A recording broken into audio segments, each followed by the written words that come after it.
from Jeff Carey's Summer Game Fest. I know we're a little bit behind live, but I haven't seen anything about it yet. So this should be reacting to it as if it was live as it was announced. So without further ado, we shall get into it. And I should note, if you're watching live on Twitch, if you're looking forward to using online, there are experiencing technical difficulties you might have seen on this stream, and I will be simulcasting that stream as soon as it begins. Okay, let's just get into it then. That's meant for you all. Exclusive.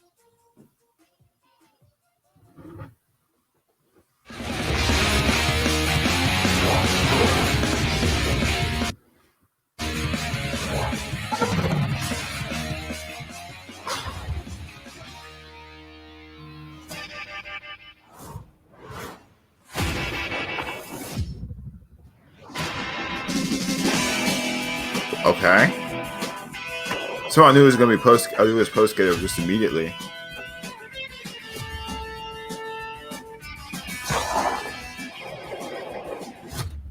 Ooh. Nice with the remaster.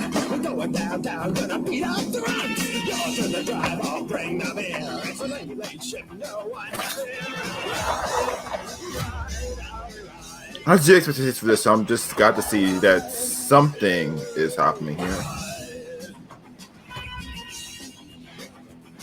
It does look nice, I gotta say.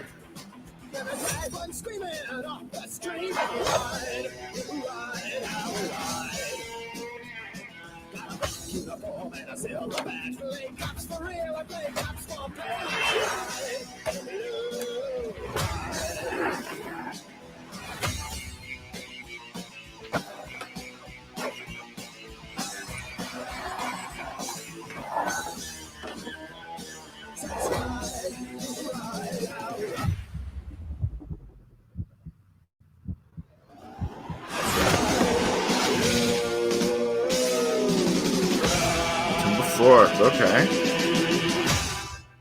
There's the big news. Tony Hawk Pro Skater 1 and 2 is coming back. So nothing groundbreaking there, but it's brand new remaster. Hey, everyone. Good for the fans of Pro Skater. This is an exciting Summer Game Fest announcement of that news. And to talk a bit about it right now, we've got two very special guests joining us. Of course, the one and only Tony Hawk and Jen from Vicarious Visions, who did the incredible Crash Bandicoot remaster. And they're now teaming up with Tony to bring Pro Skater back, which is a much requested thing to have happen.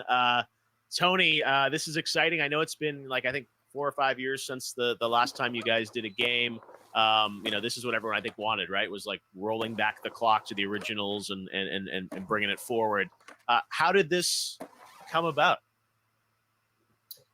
It's been there's been a lot of requests over the last few years. I would say even over 5 years, and I could just sense it ramping up, especially as we approach the 20th anniversary of the release of the first THPS. And I was talking to Activision about some other stuff, about some charity events, and the idea was just like, why don't we remaster this? And when it came from them, I said, you don't understand how many people have asked me that. And I try to explain to them that I don't have a team of coders behind me that I can just go tap. And they said, yeah, let's get on it. And they immediately tapped Vicarious Visions, and off we went. And I mean, honestly, the end product is way better than I ever imagined. Yeah, when I first saw it, I was so excited that it was, like what VV always does, which is kind of honoring the tradition of the game, but obviously kind of, fully upgrading it, and not just the graphics, but it's also like the controls and how it feels, because we're moving, 20 years forward in time. Jen, this is, again, VV has done a lot of great things over the history of the company, but now it's like you guys are known for really these, amazing kind of, remasters of beloved franchises. This is, a very different game than Crash. Can you tell us a bit about how you approach this one? Yeah, well, I mean, first off, we're fans too. Vivi has been involved with working on Tony Hawk games for years, starting with many of the Nintendo handhelds, and a number of us have been involved for the lifetime of the series. We had a number of people that came over from Neversoft. Myself, I produced 3 of the games, so you know, you start with that fandom. Good things will happen. Tell a lot And of so, Kara's put into it. in approaching this, the number one thing for us was to get it to feel right. It's got to be a high quality game that feels like you remember it. So we started with the Neversoft engine, looking at the Neversoft code base for the handling, brought that over, also looked at the level layouts and bringing over the geometry as a starting point. And then you upgrade everything from there, from the animations to the high res graphics, to those quality of life improvements that modern gamers expect. So it's a complete package for the fans who are just really aching for the nostalgia of these original games. Yeah, and you know, this is so many years later, as Tony said, like 20 plus years. So, you know, even the nature of how you control and play the game has changed so much. Cause I mean, you remember, Tony, I mean, the old game pads, I mean, it's like, you know, analog sticks weren't even a thing. So it's like, I imagine that was a lot of what you had to think about is like, how can you play this with, you know, new, more sophisticated controllers that give you so much more granularity when you're playing? Yeah, well, we've had experience with doing this Yeah. before, but certainly, you know, if you're an old school player, your thumb's going to drift to that D-pad, and you're going to want to do your tricks that way. That's You me. can certainly do that if you want to do that, but you know, newer players are used to playing on the analog sticks, and quite frankly, analog is not as precise. So we had to spend a good amount of time iterating and thinking about, okay, how do we make it so it's just forgiving enough? It understands what you're trying to do, but you still have the challenge. I'm all about the D-pad though. I'm sure. All I'm for the sure. I D-pad. was going to say, because Tony, you've had so many years of, you know, going through, you know, different controllers. Even I remember when we revealed the board together one year when you did that. I mean, you've been sort of through everything. When you stepped into this to work with Vivi, can you maybe talk a bit about the collaboration and kind of, you know, how you were giving feedback and sort of, you know, where you wanted to take the game? You said still be rooted in the history of it, but obviously update it to today's, you know, standards or quality of life, as Jen said. Yeah, I would say the basis of it was the feel. Does it feel like it responds the way that the original games did? And that's something that we've been kind of missing through, you know, the various versions and attempts at bringing this back. And so when they finally got the feel, and it didn't take them very long, you know, they are really good at what they do, and it's obvious that they're fans of the game. So when I started playing it, it felt like the same response. It felt like the tricks, they worked the same, yet the visuals were just way over the top. I mean, they're exponentially better, obviously, through the systems, but they're even better because they've spent the time to get these levels and to get these maps looking like photorealistic. Can you guys maybe talk about the, you know, obviously online is a big part of it, but sort of like what is new or different about this game that you've added to sort of the, you know, the core architecture of the, you know, the original two? Well, of course, online gaming is naturally an expectation from the modern gamer. So of course we've got all of your favorite modes from multiplayer that are now online. But it's interesting because I think actually split screen's still kind of a novelty these days. So we're bringing that back. All of your favorite modes again. You can play on the couch with your friends and hopefully one day invite them over. Hopefully soon. And as far as other things that you can play online, we also have Create a Perk that has been improved. Now you can post your levels online, have your friends play them. You can share them online, let them take over and customize them even further. So it's a pretty robust offering of things you can do with your friends out there. Are you going to have sort of like, are, you know, any new tricks or secrets or anything, Tony, like that you wanted to kind of put into these classic levels? I mean, people don't necessarily want them touched, but also I think there's probably some fun. I mean, is there anything kind of new that you said, hey, like I want to switch this out, or something, you know, that's bugged you from 20 years ago that you're like, let's change that out? There are some polished moves, but I was trying to stay as true as we could to the original. So besides the visuals and obviously the responsiveness, we stayed pretty true to the tricks and the maps. And so yeah, I didn't want to mess with that too much. I, I feel like people are going to be so excited to play exactly as they remember it, but in this new visual field, Yep. that's where we want to land. Yeah, no, and you go ahead, yeah. I was going to say, I think what's maybe fresh to these two titles is that you'll have a full suite of tricks to play with from even the latter THPS series. Because when we talk to fans and we ask them, what do you remember about these games? And it's really being that skateboarding superhero, doing those crazy endless lines. So we needed tricks like Revert, which came in later, so that you can chain together your tricks. So we added those back into the mix. So I'm really looking forward to seeing people, skate in the warehouse, but do some super crazy high combos. It's funny. I get corrected all the time because when I talk about the series, and I say, oh, when we introduced the revert in THPS 2, which was not in THPS 2, but it's like I don't want to remember a time before we had the revert. So I did insist on adding that to this version, even though I think it came in 3. It came in 3. That's right.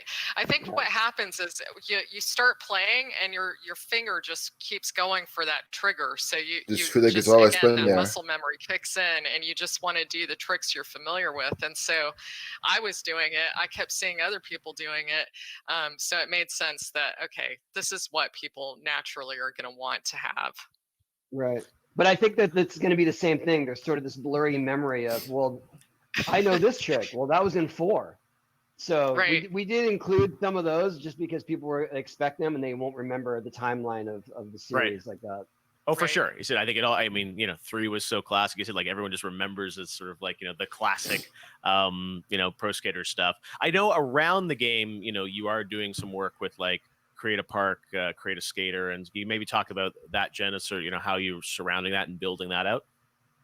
Yeah, absolutely. I mean, the game has always been about self-expression. So Create a Skater is awesome. We have a ton of diversity in our faces, the hair, the clothing, so many things that you can pick out. Of course, your deck graphics, trucks, wheels, you name it. But I'm really super excited about Create a Park because the VV team has truly modernized this feature. I told you a bit about how you can share online, et cetera, but there are a ton of pieces and parts that you can customize your park with. The new news is that you'll be able to modify many of the pieces. And so modify them. If you want to take a rail, twist it around, turn it into basically like a roller coaster, you can do that. If you want to create some crazy massive mega ramp that goes all the way up into the sky, you absolutely can do that too. So I'm really super stoked to see what our players create with this. They're going to be able to share it online, like I said, and share it with their friends. I can imagine one of the things that I look forward to, because you can tag your parks with descriptors, is people being able to go to their local skate park and essentially build it in the game. So if I want to see what a skate park in Chicago looks like, I can just type in cool Chicago interactive and sort of boom, experience you something could have. appears. So I'm really looking forward to seeing what Just people imagine do. the creativity people have, That's especially amazing. this So you get to time of social design distancing. some stuff, Tony, I guess, right? Yeah, absolutely. I think that was the original goal too with all the Creative Park, was that we wanted to share it online, and it didn't come of age yet. So now is the time for sure. Having done this, Tony, does this make you feel like, hey, you want to get into keep doing these again and again? Because I mean, you kind of stopped, and there were definitely a lot of people who were like, I know there were a lot of them for a lot of years, and it's sometimes good to take a break. But I feel like people, as you said, I mean, the audience still wants it, right? Clearly, now they'll get this reboot. Yeah, and there is a strong nostalgia and attachment to the original, at least 4, THPS 1 through 4. So, I mean, 1 and 2 is the jumping off point. I would love to be able to do more down the line. I think that we, especially with VV, like we can make this stuff look spectacular. Even